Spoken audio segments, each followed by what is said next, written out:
story of U.S. foreign policy, or at least the politics of U.S. foreign policy, since roughly 2004, has been a sort of slow but steady erosion of the primicists in favor of the restrainers and the prioritizers. Hello, everyone, and welcome to Security Dilemma, a podcast by the John Quincy Adams Society. I'm A.J. Manuzzi, joined by my co-host, Allen Gay, as we have a conversation with Jeremy Shapiro. Dr. Shapiro is the research director of the European Council on Foreign Relations. His areas of focus include U.S. foreign policy and transatlantic relations. Shapiro was previously a fellow with the Project on International Order and Strategy at the Center on the United States and Europe at the Brookings Institution, where he edited the foreign policy program's blog, Order from Chaos. Prior to Brookings, he was a member of the State Department's policy planning staff, where he advised the Secretary of State on U.S. policy in North Africa and the Levant. He was also the senior advisor to Assistant Secretary of State for European and Eurasian Affairs, Philip Gordon, where he provided strategic guidance on a wide variety of U.S. European foreign policy issues. Let's jump right into our conversation with Jeremy Shapiro.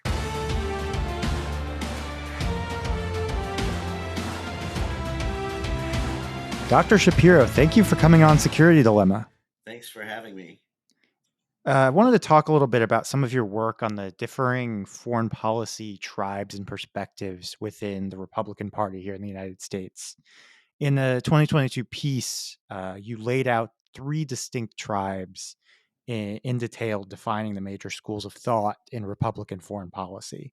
Could you walk our listeners through those three distinct tribes? The three tribes sort of imply different perspectives on, let's say, the U.S. role in the world. The first tribe is the primicists. These are the sort of more traditional Republican foreign policy thinkers, and their view is that America has a leadership role in the world and needs to be involved in basically every major region, every big foreign policy issue in the world, and generally speaking, needs to take a leadership role in those regions, particularly in East Asia, in Europe, and in the Middle East. The second are the prioritizers, and these are people who think that the United States doesn't really have sufficient power and resources to be able to lead everywhere, to be able to be involved and in every single U.S. foreign policy problem. And they see the China threat as the overarching defining threat of our age, and therefore believe that the United States needs to prioritize the challenge from China and therefore prioritize East Asia, and needs to pay a lot less attention and spend a lot fewer resources in Europe, in the Middle East, and other parts of the world. And finally, there are the restrainers, who basically believe that the United States needs to focus more at home and needs to have less involvement abroad, fewer troops abroad, and place in any of the major theaters in Europe, Asia, or the Middle East. But I think it's really important to note these people are not isolationists. They simply believe they want to be involved in the world. They even, of course, want to have a foreign policy and a military policy. But what they don't look for in the way that the primicists all over the world and the prioritizers in Asia do is look to be leaders of the region, look to be a hegemon anywhere. They sort of favor cultivating their own garden and acting like a normal country in the rest of the world, because, it's maybe rather obvious, but there are about 150 countries in the world that aren't isolationists, but also aren't primicists. I'm curious how you have seen this debate evolve over time, because these three camps, I tend to agree that with the broad outlines of your framework, but they certainly weren't configured the same way, say 20 years ago during the Bush administration. The debates in the Reagan administration or the first Bush administration were totally different from debates in the Bush administration or today. So like where was the evolution here? Because like it seems to me, for instance, that the prioritizers emerged in response to the rise of China, like that they're a particularly like historically conditioned response to a concrete moment. Yeah, I think that's right. I think you could sort of broadly say that the primacist restrainer debate, often using different labels, is a very old one in American foreign policy, arguably going back, well, not to put too fine a point on it, to John Quincy Adams. But you're right that the prioritizer debate, well, while there are some echoes of that in previous periods in U.S. history, I think that the current crop of prioritizers grows essentially from the rise of China. And so really, and as a foreign policy problem, that really only dates back to, yeah, roughly 2010. I mean, so it's quite new. Having said that, I think that maybe the major thing that we're seeing right now, and I think the reason that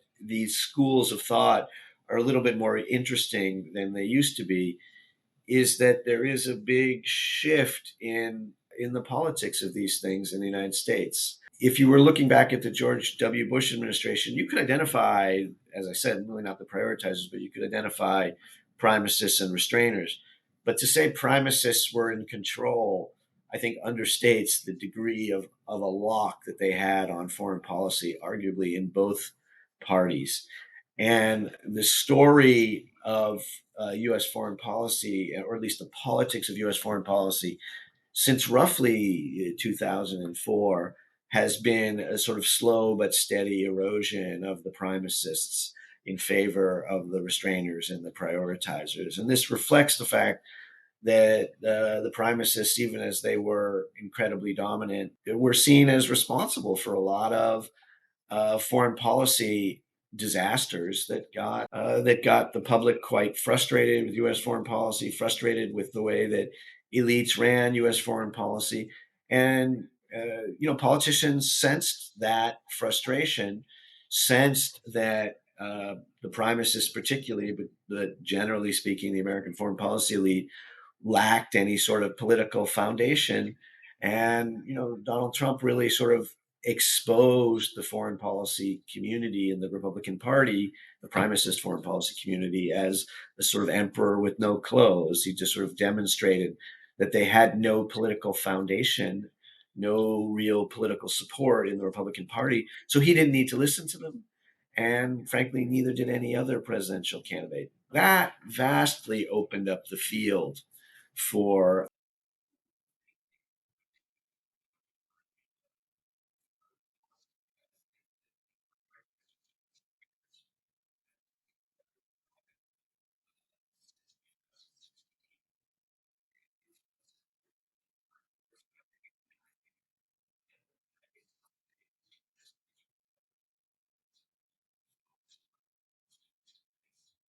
Do you feel like there is continuity then or rupture in the, like maybe in the recent history of Republican foreign policy? Because I hear almost a continuity narrative that, like, yeah, these camps have been there and the configuration and size of the camps has changed over time, but that there are still, like, I mean, because one could point back to like Gene Kirkpatrick's Normal Country in a Normal Time back in like 1989 or something like that, or Pat Buchanan or a number of these other figures. But then there's also a story folks tell about rupture, about like, Donald Trump has totally transformed the Republican Party. It resembles nothing what it was before, perhaps including in foreign policy. Curious for your thoughts there. Both of those things are right. The ideas, never die. In fact, they're rarely invented. And so, generally speaking, there's always continuity in ideas, with some sort of minor exceptions when someone thinks of a new idea, which, doesn't happen very often. Absolutely, all of the ideas that we're discussing have been around more or less since time immemorial. But policy has ruptures.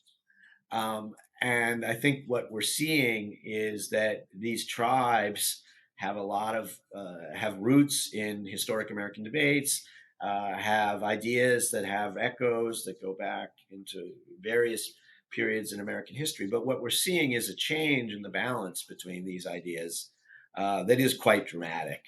And I think in the Republican Party, that does have a lot to do with the rise of Donald Trump and the way in which he opened up the field for new ideas, and in which the way he demonstrated that the Republican base wasn't interested, and actually in many cases was actively hostile to the primacist foreign policy. So I think that has, well, let's think about it. I mean, it was inconceivable to think about the Republican Party being dovish on Russia Yeah. anywhere up until 2016. Now it's like very conceivable, and it actually seems to be what's happening. The Republican Party, the party of Reagan, the party that fought the Cold War like a crusade, is now the one that thinks that maybe Russia isn't that bad after all. So that is a shocking policy disjuncture in the last 10 years, and I think there are many others that have happened and that possibly could happen in Trump's deeply unpredictable second term. So we've talked a little bit about elites, and you've talked about the Republican base. Does your analysis hold that this kind of tripartite division of primicists, prioritizers, restrainers is an elite phenomenon? Is it are there people who think like that in the base? How do these things relate to one another? Yeah, it's an elite phenomenon. My sort of personal understanding of the mass of the public, which I think is backed up by some research, is that they aren't thinking about these issues very deeply, and they're not issues that they because they're not issues that affect their daily life. They're not issues on which they have strong priors and or strong beliefs, I should say, and they mostly follow most of their foreign policy views are derived from their leadership, from the elites. And that's, of course, totally rational on the part of the public because these aren't things that are important to their daily lives. And assumingly, they have other things that they need to get done, like earning a living and taking care of their kids and that kind of stuff, which takes up some time. And so they don't really need to be thinking about the civil war in Sudan. And I think that makes a certain amount of sense. Actually, makes a huge amount of sense. But there is a relationship between the public and these schools of thought. And I guess what I was trying to get at in my first answer is that what each of the tribes is trying to do is make a case to the public, or at least to the base of their party, that that their foreign policy is one that is most supportive of the interests of the public interests. And I think that and they have kind of wide latitude to do that. And the primicists had through 2016 always been able to at least get a permission slip to have a broader, more activist, more global foreign policy. People maybe didn't care about Iraq, but they cared about the idea of American leadership, about the idea of American strength, and maybe more importantly, they were happy to let their leaders do it as long to go off and solve the Iran problem or invade some country they'd never heard of, as long as it didn't rebound back on them. You mentioned China a little bit earlier. What do you see as some of the fault lines between the restrainers and the prioritizers? I mean, it seems like Latin America as well is kind of a battleground with the rhetoric about the Panama Canal and military force against Mexican cartels. What do you make of this noise? And is it a real sort of fault line between restrainers and prioritizers? Which one, China or Latin America? Feel free to take either. I think that the traditional fault line between prioritizers and restrainers, traditional in the last 10 years or so, is China. It's rather obvious just from their definition, right? Prioritizers really want the reason that they want to husband resources and get out of the other regions of the world is that they feel like China is such a big problem that they need to concentrate there. The restrainers have a totally different philosophy, which is that actually America is better off tending to itself at home and building up strength, and it doesn't need to be involved geopolitically in any of these regions. What's been interesting about the sort of political dynamics, particularly in the last 4 years since Donald Trump left the presidency the first time, is that the restrainers and the prioritizers have noticed that they agree on two of the three main regions of the world, the Middle East and Europe. They disagree about East Asia, but I have this sort of old saying in government, which is if you can agree on step one, don't fight over step two. This is this is the logic that brought us the Iraq War. But put that aside, the prioritizers and restrainers have realized that they both are advocating the very revolutionary policy of dramatically reducing U.S. commitments to Europe and the Middle East, and they can get together on that. And that is a big lift. And the primicists, even as they've been losing out for the last 10 years, they still have a tremendous amount of residual capacity in Washington. They probably are 70, 80% of the Republican caucus in Congress, for example. So it's going to require quite a bit. And so I think what you're seeing is an agreement to disagree on China between the restrainers and the prioritizers, and to put that disagreement down the road and to unite against the primicists to reduce American commitments to Europe and the Middle East. How can restrainers applaud necessary progress in other regions of the world, the areas where they do agree with the prioritizers, for example, while, still not losing track of the bigger picture?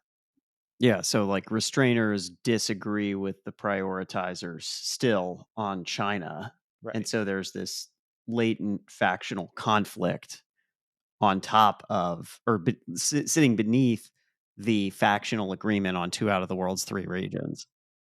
In a sort of some sort of Marxist fashion, the contradictions will someday overwhelm them. But this is Washington. Your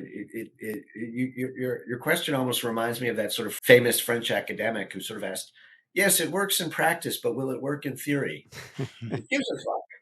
They have all sorts of disagreements, but they agree on what they need to do tomorrow, and so they will do it. And if they no longer agree the day after tomorrow, they'll kill each other. That's the way Washington works. And right now, they have a lot of things that they need to get done that have a lot of other enemies. I want to turn a little bit more to some of your work with your ECFR team on basically kind of explaining America to Europe and Europe to America. Yeah, Yeah, essentially. what's your takeaway from being the Europeans America explainer and the Americans Europe explainer? I've become convinced over the years that Europeans have become a little bit warped in their perception of America, or at least American foreign policy, by their dependence on the United States. At the end of the day, the deal that Europeans have had for the last 70 or 80 years with the Americans has really worked tremendously to their benefit, and they like it because basically they have a protector who is, not overly involved in their domestic affairs, that is pretty in accord with their values, that can be obnoxious at times, but by and large helps them to protect themselves and allows them to avoid a lot of difficult questions in their own continent and in their own domestic societies. And they love it. I mean, the French don't, but everybody else does. And I can understand why they love it. And if you love something, it's very hard to let it go. And I think the last probably 20 years, but especially the last 10 years, there have been a tremendous number of warnings coming from people like me in the United States that this deal is no longer going to be on offer forever. That Europeans absolutely need to stand up and take responsibility for their own security, and that if they don't, that eventually the prioritizers and the restrainers, or some combination of them, will overwhelm American foreign policy, and Europeans will be abandoned. I think that by and large, Europeans have refused to hear that message in the last 10 years. Yeah, I mean, obviously there are many exceptions, and France is entirely an exception, but there are other exceptions. But by and large, they have refused to hear that message. And the Americans have various, especially primacist Americans, have been going to Europe in the last 10 years and saying, well, gee, it's true that Donald Trump said that he hates you people and he wants to withdraw from NATO. But what he really meant is he loves you people and he's definitely going to stay in NATO. And to me, this was like, crazy. Pay no attention to the president of the United States was essentially what they were saying. Pay no attention to all of the societal trends that you see in the United States. Pay no attention to what the last three presidents of the United States have been saying in terms of changing commitment toward Asia. But of course, because it was something that Europeans wanted to believe, it was a much easier sell. Now they're going through another sort of moment of soul searching when they're thinking, gee, Donald Trump looks really bad for us. We have to do something. Why haven't we done anything the last 10 years? Well, I don't know. Because we refuse to believe it. I have come to the conclusion, I guess this is my takeaway, that before they give up on the United States option, it will need to be clearer than truth that option is no longer on the table. And we still, believe it or not, despite the threats of the invasion of Denmark by the United States, have not come to that conclusion. And I think it's going to take another 4 years of Trumpian outrages, at least, to get there. In terms of the takeaway about America's views of Europe, I would first say that one of the things you notice in sort of looking at this problem in both directions is that Europeans pay obsessive attention to the United States.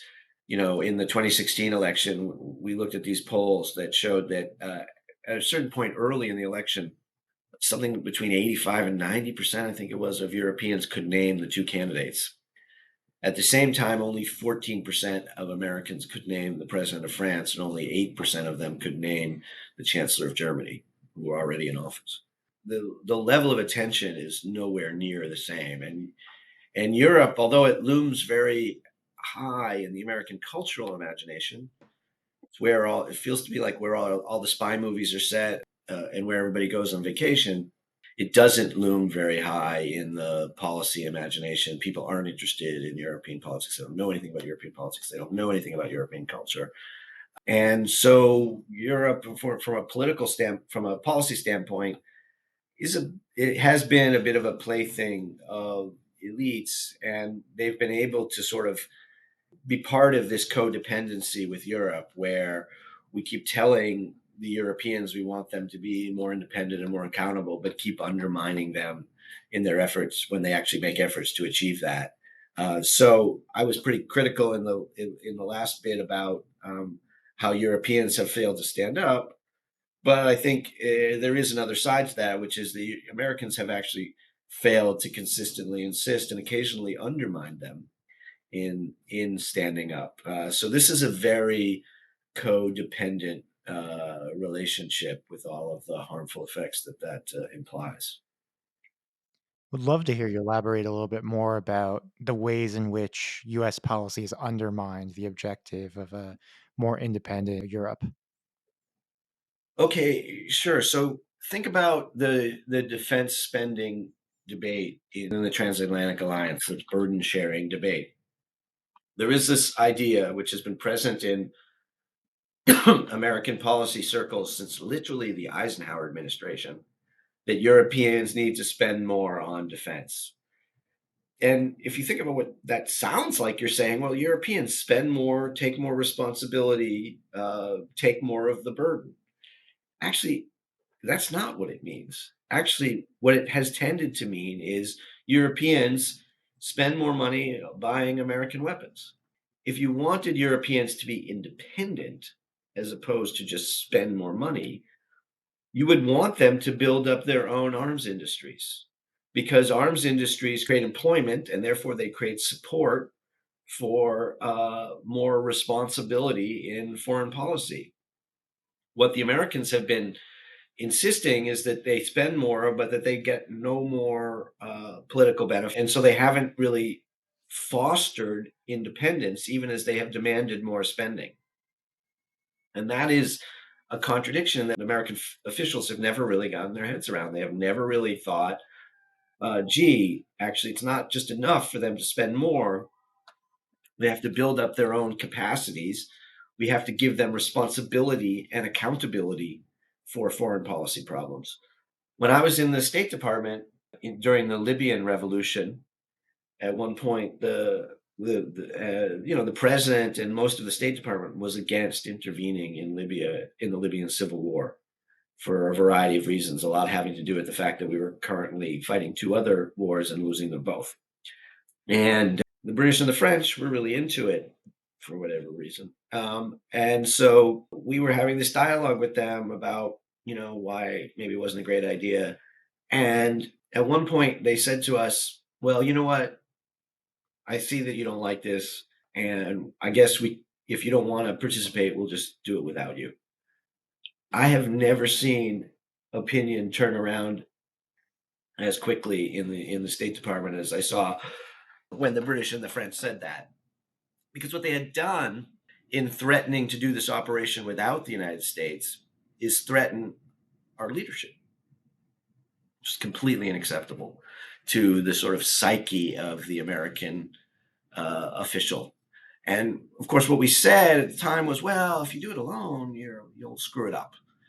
Completely ignoring the fact that we were screwing it up in Afghanistan and Iraq at the time. So it was unclear why we would be better at it than them.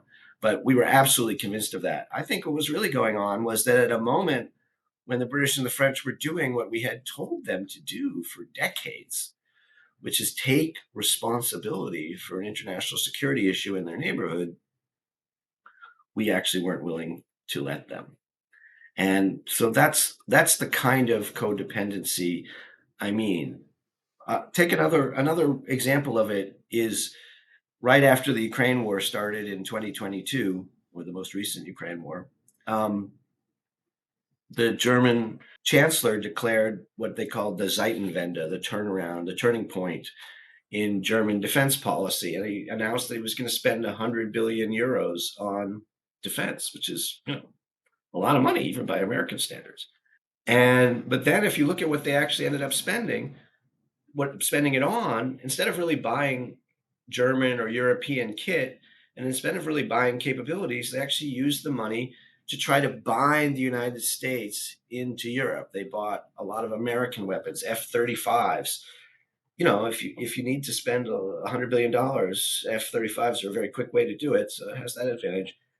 But broadly speaking, it's probably not what the Germans needed, given the fact that their military barely works. And in fact, that $100 billion to create a truly independent capability, to create a sense of responsibility, to create some political backing within the German public, would have been much better off spent in Germany and in Europe on much more mundane items like, barracks for their troops, and better ships for their navy. And so I think that this type of codependency has over time really reinforced the European dependence on the United States and the American sort of will to leadership, and it's become a real problem for both sides. I think both sides need to have their role in breaking that cycle. Curious if you see another layer to this as well, which is that the Europeans have several times in a row now faced some kind of serious security disruption. And then the United States gets involved and kind of takes the lead in addressing it. So you could say that about the Balkans, both of, the kind of major Balkan interventions in the 90s, about Libya, about Ukraine, that in all of these cases, these were principally European concerns that, arguably the United States could have stayed out of some or all of those, without suffering devastating impact to U.S. interests, and yet got involved, which meant that the Europeans got their security problem addressed rather than experiencing the kind of political consequences of their inability being exposed. And so they didn't have to face the incentives of, hey, if you have weak militaries and chaos happens in your neighborhood, you can't step in effectively to resolve it. Yeah, I would agree. I mean, I think that, but I guess what I had said, I think, was that this policy has worked for the Europeans.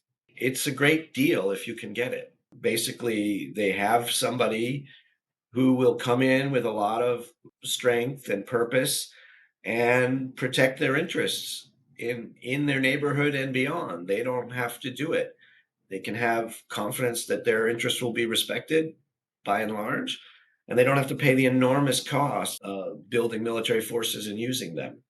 It's fantastic. If I could get this deal, I would get it. I would take it in a minute.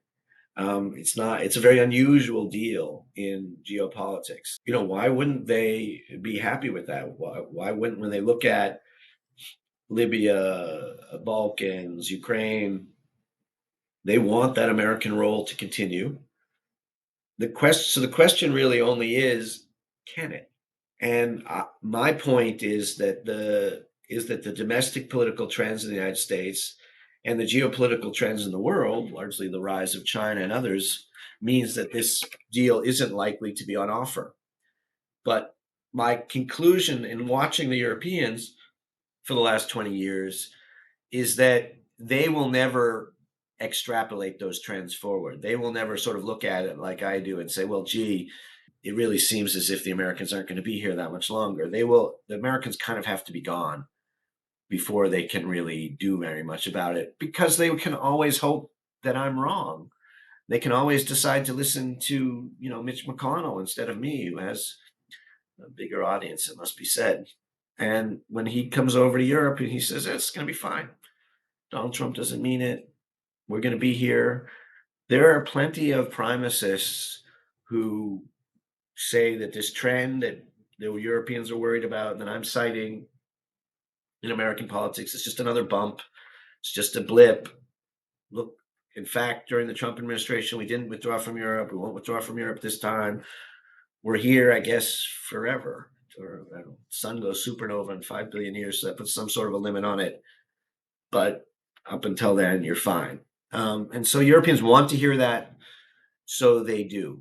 But if I'm right, and at a certain point it becomes so clear that the Americans aren't going to be there, then the Europeans will have to respond. And the sort of rules of geopolitics dictate that they will respond, that they will protect their own security. They have the capacity, certainly collectively, to do so. But the organization of that, the way in which they relate to each other, is far from preordained, and it will be a very, very difficult and expensive transformation for them, which won't happen overnight. So the transition period could be painful in many, many ways. Do you see a more phased withdrawal or a more sudden kind of rip the Band-Aid off approach on the US side as better at inducing that sort of burden shifting? Well, the rip the Band-Aid is better at inducing the burden shifting, but it's also scarier geopolitically. It's also not as responsible because it opens up windows of uh, it opens up power vacuums, and geopolitics abhors a power vacuum, and you never quite know what's going to fill it. So I find myself on the horns of the dilemma with that question, because if you withdraw gradually, it's not really clear that you get the response that you want. But if you withdraw suddenly, you open up the possibility of all sorts of malign impacts that you can't necessarily recover. So I think I don't know which one to do. I used to be very strongly in favor of the gradual thing, but what I found with the gradual one was that Europeans didn't really respond. They didn't even believe it. And then when a crisis came about, the United States just came back in because the Europeans weren't ready and they were too afraid to allow the sort of geopolitics to play out. That, in some sense, is the story of the Ukraine war, at least from the American perspective. the U.S. had slowly and gradually reduced its troops in Europe. It was around 63 to 65,000 troops in Europe the day that Russia invaded Ukraine in 2022. Now it's around 100,000 or 105,000. So they've gone back up. And so I'm just not really sure how to accomplish this without the sudden, sort of dangerous, scary version. Turning to Ukraine, in March of last year, you co-wrote a piece with Sam Charap of the RAND Corporation in Foreign Affairs, saying there was time for Washington and Moscow to start talking about solutions. As this war's gone on, we're now 10 months removed from time that piece was composed and published. What do you make of the direction of the war and the chances of some sort of settlement? Well, I think that the war it seems to be heading toward some sort of negotiation, and it's likely to be headed, if not exactly toward a settlement, towards some sort of quiescence, maybe even this year. Um, but if not, probably in the next year or two, in part because both sides are becoming quite exhausted, yet neither is really seems likely to collapse, although that is a possibility on the Ukrainian side. So I think, though, there's still considerable questions as to how the war will end, or if, or even whether that end will be particularly durable, or whether it will just end up being a pause in the fighting. And for that, I think the war will exhaust itself, and there will be some sort of agreement to stop. I think in the next year or two, but whether there is a more durable settlement, I think depends a lot on whether the United States and Russia are ready to engage with each other on some of the broader issues of European security. And that still remains in question. I think it, there's been an improvement on that score since Sam and I wrote that piece a year ago, in the sense that they are now talking about talking, I think, which means we're thinking about how to engage, we're thinking about the issues, we're thinking about the structure of the negotiation. We're still not actually doing it. So this is, let's say, a slight improvement. And I'm not, although the Trump administration is much more interested in this than the Biden administration was, they're also much more incompetent at it than the Biden administration was. And so I'm not very confident that even though they are interested in it, that they will be able to negotiate anything successfully with the Russians. And that has something to do with the long history of U.S. Russian enmity, and the ways in which it's very easy in both capitals to demonize each other. But I think it also has something to do with the fact that the Trump administration isn't really interested in this problem. They're just interested in sort of extricating themselves from it, and maybe in the process extricating the United States from it, and maybe in the process getting the president a Nobel Peace Prize. I think that's not really a formula for success in the negotiation. So I'm not terribly optimistic on that sense, in that score, but I do think that it's gotten a little bit better. Well, the prospects for negotiation have gotten better. That's, of course, because the war has gotten worse. I want to turn to a little bit of your experience in the Middle East and the Levant. Draw upon that for a sec. There's a recent report about Turkey reaching some sort of agreement with the Kurdish PKK, and a Kurdish detained leader by the name of Öcalan. Basically, the conditions were he would tell the PKK to essentially lay down their arms in exchange for an amnesty and greater civil rights within Turkey for Kurds. You actually predicted something like this last year in an ECFR piece, previewing some big predictions for the year 2025. Do you think this is likely to hold or have a real serious impact in any way? I I think that it might. Obviously, any Turkish PKK deal is fragile, so it would be quite foolish to have any certainty. But I think that the situation is ripe for both domestically in Turkey and in terms of the sort of regional situation for a Turkish PKK deal. And that's why Öcalan and Erdogan have moved in that direction. And it's like a lot of peace deals. I think the incentives are all there. It makes sense for both sides to do this, and you can see them realizing that. But the degree of enmity and the capacity for hardliners on both sides to screw it up persists. So it is obviously quite fragile. It's actually a pretty common story. A lot of times we have war when peace would make much more sense for both sides.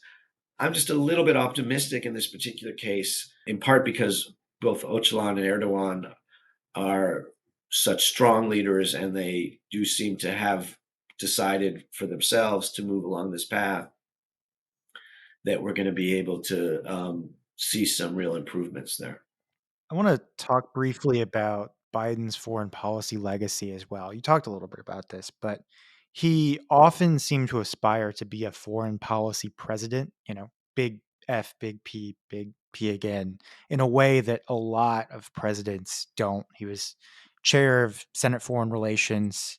In this speech that he's giving to Jason Crow, who's trying to basically tell him, hey, your party wants you to basically make way for the next generation, step down.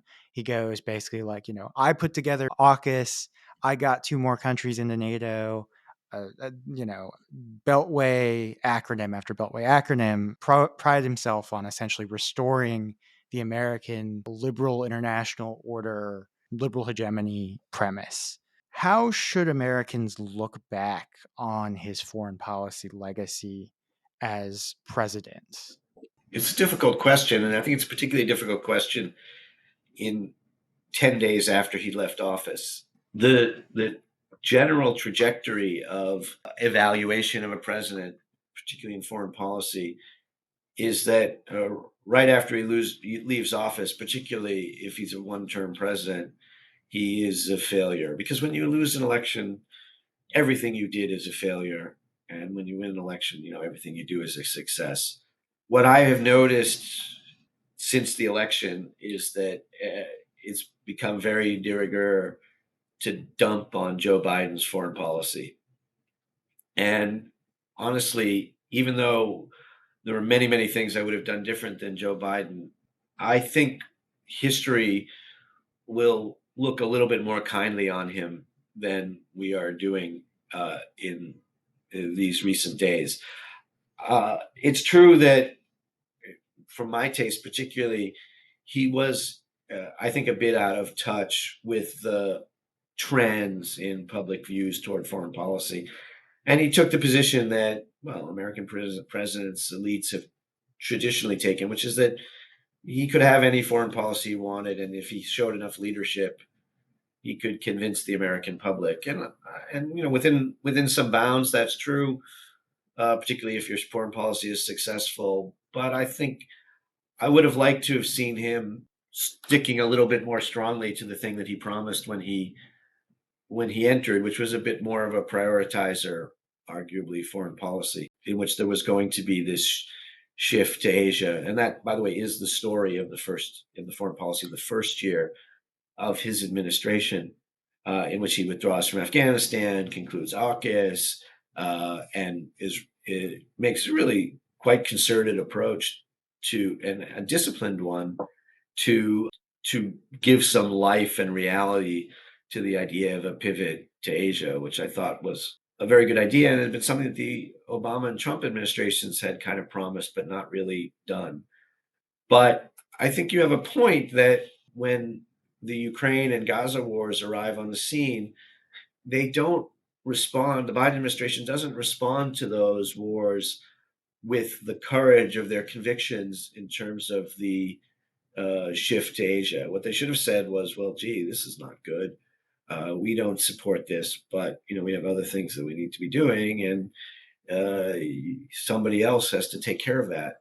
They couldn't do that. Almost constitutionally, they didn't seem to be able to do that. Joe Biden, particularly, he felt so much responsibility and so much a sense of the need for American leadership in the world that he felt like he had to respond and be quite active on those problems, even though he didn't have great responses, and even though arguably the American intervention made things worse. I don't think that those were the right decisions, but nonetheless, I kind of admire Joe Biden for taking them, because what he was doing was demonstrating that as the American president, when it came to foreign policy, he had things that he believed in. He had things that he was willing to upend his political priorities for, things that he was willing to take risks for.